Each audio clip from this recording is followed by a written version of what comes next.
नमस्कार प्रेक्षकांनो, नशीबवान मालिकेच्या येणाऱ्या भागामध्ये जबरदस्त असा ट्विस्ट येणार आहे। तर प्रेक्षकांनो, येणाऱ्या भागामध्ये इथे नागेश्वर घोरपडेने गिरिजाला जंगलामध्ये मारण्याचा डाव रचलेला असतो। पण इथे आता गिरिजा आणि रुद्र दोघेजण मिळून त्याचा हा प्लॅन फ्लॉप करून टाकतात। कारण प्रेक्षकांनो, गिरिजा आपल्या नवीन मोबाईलवरून इथे आता रुद्रला लाईव्ह लोकेशन पाठवते आणि त्या ठिकाणी रुद्र पोचलेला असतो। आणि जेव्हा इथे गुंड गिरिजाला मारण्याचा प्रयत्न करत असतात तेव्हा इथे रुद्रने त्या गुंड लोकांची चांगली धुलाई करत इथे आता गिरिजाचा जीव वाचलेला असतो। आणि गिरिजाचा जीव वाचवल्यानंतर गुंडांना जेव्हा रुद्रने विचारलेलं असतं की हे कारस्थान कुणाच्या सांगण्यावरून करताय, तेव्हा इथे गुंडांनी उर्वशीचं नाव घेतलेलं असतं। तर प्रेक्षकांनो, येणाऱ्या भागामध्ये इथे आता गुंडांची धुलाई केल्यानंतर गिरिजाच्या जीवावरती उठलेली व्यक्ती उर्वशी असल्याचं रुद्रला समजलेलं असतं। आणि त्यानंतर प्रेक्षकांनो, रुद्रने इथे आता उर्वशीला चांगले खडे बोल सुनावलेले असतात आणि गिरिजाचा जीव वाचवलेला असतो। तर प्रेक्षकांनो, येणाऱ्या भागामध्ये कशा पद्धतीने या गोष्टी पुढे घडत जातात आपण सविस्तरपणे बघूया। तर प्रेक्षकांनो, हळूहळू का होईना पण इथे गिरिजाच्या मनामध्ये रुद्रबद्दल प्रेमाची भावना निर्माण झालेली असते। कारण त्या घरामध्ये नागेश्वर घोरपडे, सावी आणि उर्वशी आणि त्याचबरोबर इथे सुभानराव हे सगळेजण गिरिजाच्या विरोधामध्ये असतात। मात्र रुद्र, वासंती आणि त्याचबरोबर प्रभास हे 3 लोक गिरिजाच्या बाजूने असतात। आता प्रभास जरी इथे नाटक करत असला तरी मनातून तो फक्त आणि फक्त गिरिजाला सपोर्ट करतोय ही गोष्ट आता प्रभासला माहिती असते। त्यानंतर प्रेक्षकांनो, गिरिजा आता सुनेची कर्तव्य पूर्ण करत असते आणि ती रुद्रची सुद्धा काळजी घेत असते। आणि म्हणूनच प्रेक्षकांनो, जेव्हा इथे सावी रुद्रबरोबर संस्थेमध्ये जाते तिथल्या मुलांना डान्स शिकवायला ॲज अ कोरिओग्राफर म्हणून, तेव्हा इथे खूपच जास्त गिरिजाला राग आलेला असतो। जेव्हा रुद्र म्हणतो की मी तुम्हाला येण्यासाठी होकार दिलाय ना, मग तुम्ही गिरिजाला का विचारताय? कारण इथे सावीला आता रुद्रने परवानगी दिलेली असते, ॲज अ कोरिओग्राफर ती त्या मुलांचे डान्स बसवू शकते। पण ही गोष्ट सावीला आवडलेली नसते। तेव्हा सावीसाठी तिने एक निरोप दिलेला असतो की येताना माझासुद्धा टिफिन घेऊन ये, मी रुद्रबरोबरच जेवणार आहे। तेव्हा गिरिजाने सावीसाठी टिफिन तर आणलेला असतो, पण तिच्या इथे भाजीमध्ये हवं तेवढं तिखट टाकलेलं असतं। मिरच्या आणि मसाला याने तिची भाजी एकदम तिखट करून ठेवलेली असते। तेव्हा इथे आता गिरिजा आल्यानंतर बघते तर काय, रुद्र आणि सावी एकत्र डान्स करत असतात। तेव्हा इथे गिरिजा म्हणत असते, रुद्र अहो काय करताय तुम्ही? ही गिरिजा इथे मुलांना डान्स शिकवायला आले की तुम्हाला? ती काय तुमची कोरिओग्राफर आहे का? तेव्हा सावी म्हणते, मी मुलांना शिकवत होते कसा डान्स करायचा आहे ते, कळलं ना तुला? तेव्हा सावी म्हणते, हो कळलं मला, मी माझ्या नवऱ्याबरोबर बोलते ना। तेव्हा इथे रुद्रला आश्चर्य वाटतं की गिरिजा आज अशी का बोलते। त्यानंतर तिने सगळ्यांना इथे जेवण दिलेलं असतं आणि इथे सावीचा टिफिन तिला वेगळाच दिलेला असतो। तेव्हा प्रेक्षकांनो, गिरिजा म्हणते, रुद्र आज आपण दोघेजण एका प्लेटमध्ये जेवूया, तुम्हाला काही अडचण तर नाही ना? तेव्हा रुद्र म्हणतो, नाही नाही, मला का काही प्रॉब्लेम असेल, आपण एका प्लेटमध्ये जेवू शकतो। तेव्हा इथे सावी आता जेवायला सुरुवात करते, तर तिच्या भाजीमध्ये हवं तेवढं तिखट असतं। तिच्या नाकातोंडातून चांगलाच धूर इथे आता गिरिजाने काढलेला असतो। तेव्हा सावी आता कोरिओग्राफी सोडून पळपळून तिथून आता निघून जाते, सरळ घरी जाते। तेव्हा प्रेक्षकांनो, इथे आता गिरिजाने तिला धडा शिकवण्यासाठी मुद्दामूनच हे सगळं केलेलं असतं। तर इथे नागेश्वर घोरपडे आणि उर्वशी यांचा प्लॅन तयार झालेला असतो की आपण आता गिरिजाला कायमचं संपवायचं। आणि हे सगळं बोलणं आता प्रभासने ऐकलेलं असतं। तेव्हा नागेश्वर म्हणतो की एक प्लॅन आहे, गिरिजाच्या गाडीचे ब्रेक फेल करूया आणि त्याच्यातूनही जर वाचली तर जंगलामध्ये गेल्यानंतर तिला मारण्याचा प्रयत्न करूया। तेव्हा प्रेक्षकांनो, आता गाडीचे ब्रेक जर फेल झाले तर गिरिजाचा खूप मोठा अपघात होऊ शकतो हे प्रभासला कळलेलं असतं। तेव्हा प्रभासने हा प्लॅन ऐकल्यानंतर तो लगेचच आता गिरिजाला हा प्लॅन सांगण्याचा प्रयत्न करतो। तेव्हा प्रेक्षकांनो, गिरिजा रुद्रबरोबर घरी आलेली असते। ठरल्याप्रमाणे दुसऱ्या दिवशी इथे आता देवी आईची आरती वगैरे होते। तेव्हा वासंती म्हणत असते की गिरिजा, आज आपल्याला सगळ्यांना इथे पूजेला जायचं आहे. आपल्या जंगलामध्ये जे देवी आईचं देवस्थान आहे ना, आपल्याला त्या ठिकाणी जाऊन आता देवी आईची ओटी भरायची आहे. तुझं आणि रुद्राचं लग्न झाल्यापासून मला तिथे तुम्हाला घेऊन जायचं होतं. तेव्हा आपल्याला सगळ्यांना जायचं आहे. मी यांनासुद्धा सांगितलं आहे.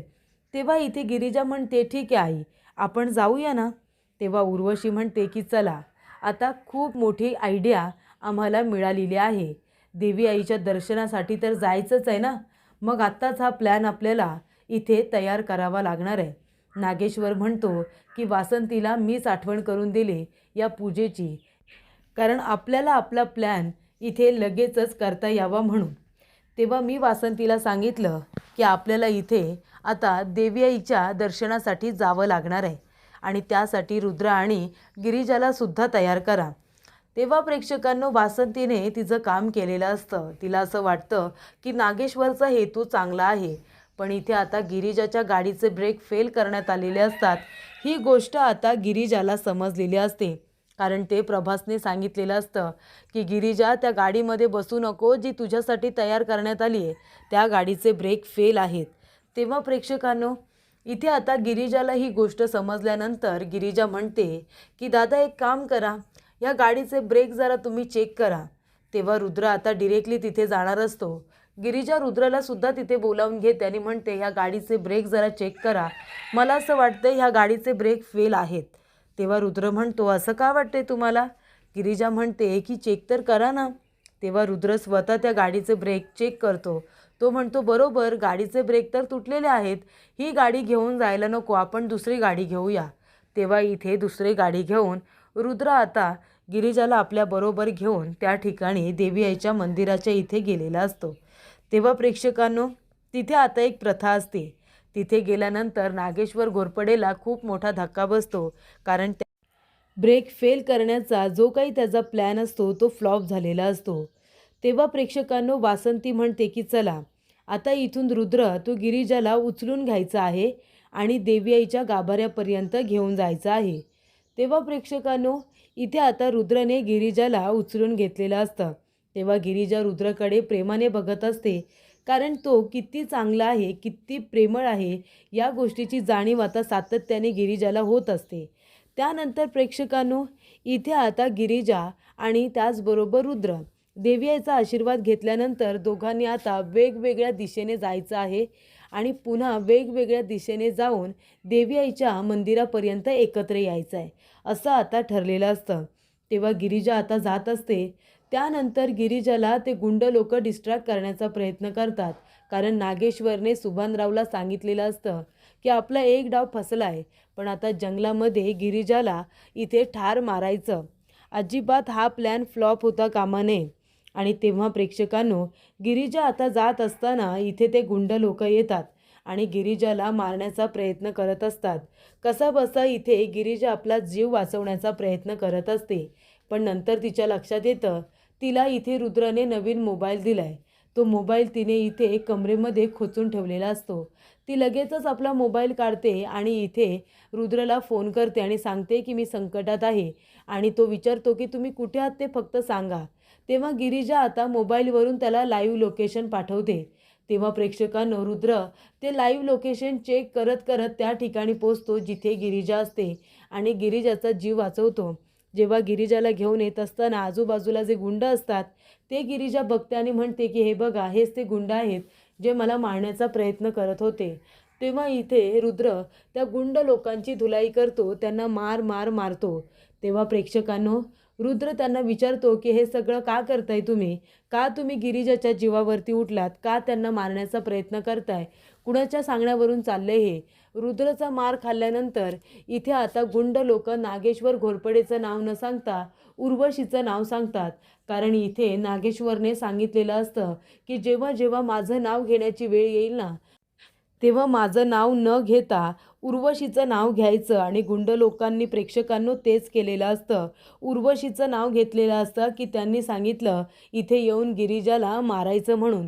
तेव्हा इथे गिरिजाला माहिती असतं उर्वशीने एकटीने काही केलेलं नाही आहे, तर नागेश्वर घोरपडेने हे सगळं केलं आहे हे प्रेक्षकांना आता गिरिजाला माहिती असतं. पण ती रुद्रला कसं काय सांगणार? तेव्हा गिरिजा म्हणते, खरं बोलताय ना, की अजून कोणी सांगितलं आहे? खरं खरं सांगा. तेव्हा गुंड लोक आता नाहीच असं म्हणतात. तेव्हा प्रेक्षकांनो, गिरिजाच्या जीवावरती उठलेली व्यक्ती उर्वशी आहे हे आता कळलेलं असतं. त्यामुळे रुद्र भयंकर चिडलेला असतो. गिरिजाला घेऊन रुद्र आता बाहेर येतो. सगळेजण त्यांची वाट बघत असतात. श्रीमंत, विशाखा, बाकीचे सगळे गावकरी जंगलामध्ये सगळीकडे गिरिजाला शोधण्याचा प्रयत्न करत असतात. पण इथे आता मोबाईलमुळे गिरिजाचा जीव वाचलेला असतो. रुद्राने गिफ्ट केलेल्या मोबाईलमुळे इथे आता तिला लाईव्ह लोकेशन रुद्राला पाठवता आलेलं असतं आणि त्यामुळे इथे योग्य वेळी रुद्र जाऊन गिरिजाचा जीव वाचवतो. तेव्हा प्रेक्षकांनो, रुद्र आता घरी आलेला असतो आणि तो उर्वशीला म्हणतो की आत्या, हे सगळं करायची काय गरज आहे? अगं, एक माणूस दुसऱ्या माणसाच्या जीवावरती कसा काय उठू शकतो? तेव्हा उर्वशी म्हणते, आता मी काय केलं? तेव्हा रुद्र म्हणत असतो की त्या गुंड लोकांना तूच पाठवलं होतंस ना आत्या, इथे गिरिजाला मारण्यासाठी. अगं, का करतेस तू असं? तेव्हा प्रेक्षकांनो, इथे आता नागेश्वर उर्वशीकडे बघायला लागतो. तेव्हा उर्वशी म्हणत असते की मी काय तिला मारायला सांगितलं नव्हतं, तिला फक्त घाबरवायला सांगितलं होतं. तेव्हा प्रेक्षकांनो, इथे गिरिजा म्हणत असते की यापुढे घाबरवणं काय असतं ना, ते मी तुम्हाला बरोबर सांगेन. तेव्हा प्रेक्षकांनो, रुद्रने आता शेवटचं सांगितलेलं असतं की आत्या, प्लीज प्लीज यापुढे तू गिरिजांना त्रास होईल असं काही करू नकोस. एखाद्या माणसाच्या जीवावरती उठण्यामध्ये कसला इतका तुम्हाला आनंद मिळतो काय माहिती, पण मी तुला आता शेवटचं सांगतोय. मला माहिती आहे तुला गिरिजा आवडत नाही, तुला तिचा राग येतो, म्हणून तू तिला त्रास देण्याचा प्रयत्न करशील, हे मी मान्य करणार नाही. तेव्हा प्रेक्षकांनो, एक प्रकारे ही चेतावणी आता नागेश्वर घोरपडेला सुद्धा असते. तेव्हा इथे गिरिजा नागेश्वर घोरपडेकडे रागाने बघत असते आणि ती म्हणत असते की चला, आता चिंता करायची काही मला गरज नाही. माझा नवरा खंबीरपणे माझ्या पाठीशी उभा आहे ना. तेव्हा इथे रुद्र म्हणतो, नेहमीच नेहमीच मी तुझ्या पाठीशी उभा आहे. तर इथे रुद्रमुळेच गिरिजाचा जीव वाचलेला असतो, कारण त्याने तिला स्मार्टफोन गिफ्ट केलेला असतो, ज्याच्यावरून गिरिजाने त्याला लाईव्ह लोकेशन पाठवलेलं असतं.